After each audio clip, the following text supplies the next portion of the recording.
The numbers are in after Tuesday's GOP debate.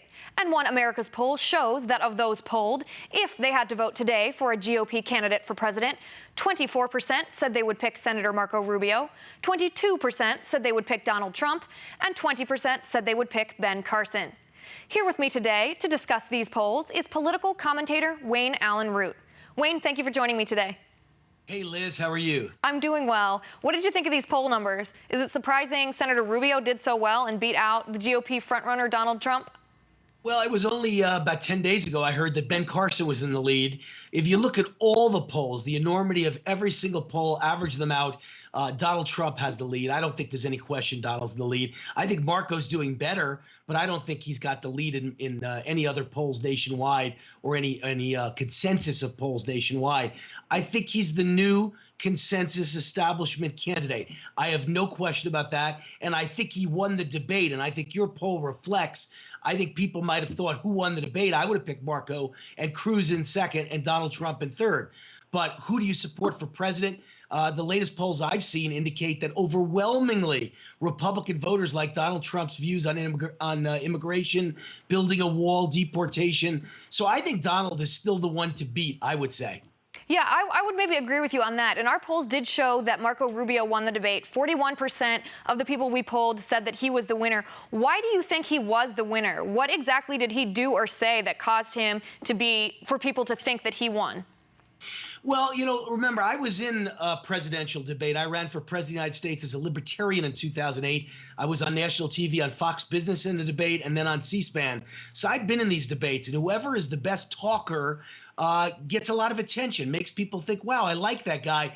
Short term. That doesn't mean that 3 days from now or 3 weeks from now they'll care. Marco Rubio is a great talker. I myself think he's a fantastic speechmaker and a fantastic debater and a very smooth, articulate presenter. But is he the right guy for president of the United States? I don't know. My own gut instinct personally is that America needs a fighter, and I think Donald Trump is more of a fighter. But I have no problem with the idea that Marco won the debate because I thought he did fabulous. I really did. Right. I think any one of the candidates on the stage would be better than the Democratic options. So whether it's Trump, whether it's Rubio, either one would make me very happy. But in particular, do you think that it's Rubio's ability to make articulate speeches? Do you think it's his relatability because of his story? Do you think that it was his talking points about the value of the family and how we should reward that family unit? What was it, do you think, that people found so appealing about him in this debate? You know, it's funny, Liz, because I wrote a book. It's right behind me called Murder of the Middle Class. And my newest book is The Power of Relentless. And both of them have a chapter about likability and why people like someone who's a salesman. And politics is 100% about sales. And since 1960, whoever smiles the most has won every single presidential election. I'll bet you didn't know that, Liz. No, I didn't. Is that a real fact? And why 1960?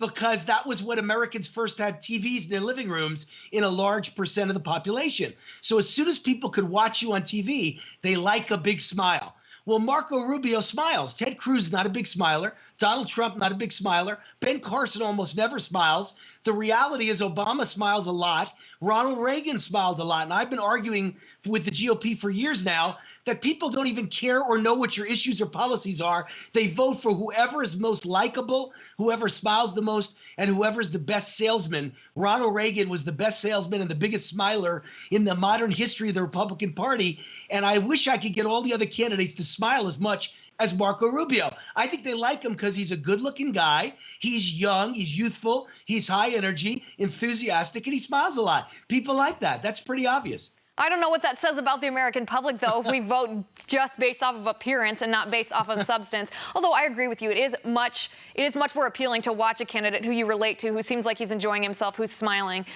Let's talk about the other end of the spectrum. Let's talk about the losers of the debate. And I'll have to hear your take on whether they smiled enough. But in our poll, in One American News' poll, 33% of people thought that Jeb Bush lost Tuesday's debate, and 29% said that Kasich lost.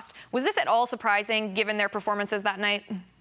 No, to be honest with you, we all have our own biases, Liz. I can't stand Kasich or Bush. And I think they'd be a nightmare for the Republican Party.